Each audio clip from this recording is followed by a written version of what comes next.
بسم اللہ الرحمن الرحیم۔ السلام علیکم ورحمۃ اللہ وبرکاتہ۔ رمضان شریف کا مبارک مہینہ چل رہا ہے اور اس مہینے میں بہت سارے سوالات علماء کے درمیان آتا ہے، اور یہ چیز بہتر بھی ہے کہ لوگ اپنے معاملات اپنے علاقائی مولانا مفتی علماء سے اپنے معاملات حل کروا لیں۔ یہ بھی بہت اچھی بات ہے۔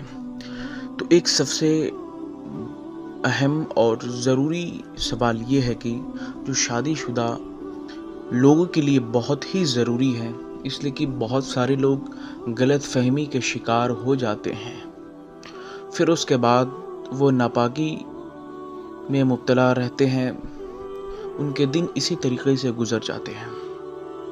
جو سوال پوچھا گیا ہے وہ بہت ہی امپورٹنٹ اور بہت ضروری سوال ہے۔ سوال کچھ یوں ہے کہ رمضان شریف میں ہم بستری کرنا کیسا ہے؟ اب یہاں پہ ایک بنیادی طور پہ اور موٹا موٹی بات آپ ذہن میں فٹ کر لیجئے کہ رمضان شریف سے جو مراد ہے تو وہ روزے کے وقت کا ہی ہے۔ فار ایگزامپل، صبح صادق سے لے کر غروب آفتاب تک، یعنی صبح صادق سے لے کے ہمارا روزہ اسٹارٹ ہوتا ہے غروب آفتاب تک، اور انہی وقتوں کے دوران ہم روزہ رہتے ہیں۔ ایسا تو نہیں ہے کہ ہم مغرب بعد روزہ رہتے ہیں، بالکل نہیں۔ صبح صادق سے لے کے غروب آفتاب تک یہ ہمارا روزے کا دوران ہے۔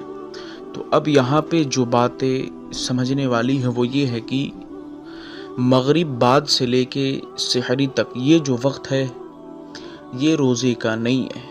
یہ رمضان کا مہینہ ہے یہ، لیکن روزے کا وقت نہیں ہے۔ تو ان وقتوں میں اگر مرد عورت کو یہ ضرورت محسوس ہو رہی ہے کہ ہم بستری کیا جائے تو کوئی قباحت نہیں ہے شریعت کی طرف سے، نہیں کوئی روک ہے، تو آپ بلا جھجک اگر آپ کو اس چیز کی محسوس ہے کہ اب ہم بستری کرنے کی ضرورت ہے تو آپ کر سکتے ہیں۔ اور اس بات کو بھی ذہن میں رکھیں،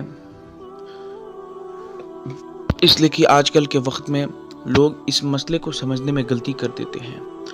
یہاں ہمارا روزہ جو اسٹارٹ ہوتا ہے وہ سحری کے بعد صبح صادق کے وقت سے لے کے غروب آفتاب تک، اور جو ہمارا مغرب سے لے کے سحری تک کا وقت ہے یہ ہمارا روزے کا وقت نہیں ہے۔ تو ان وقتوں میں اگر ضرورت محسوس ہو تو آپ کر سکتے ہیں، کوئی قباحت نہیں ہے۔ اگر یہ مسئلہ آپ کو بخوبی سمجھ میں آیا تو آپ ثواب کی نیت سے آگے پہنچائیں۔ جو لوگ شادی شدہ ہیں ان تک یہ ضرور میسج بھیجیں تاکہ انہیں بھی علم ہو۔ جزاک اللہ خیرا کثیرا۔ السلام علیکم۔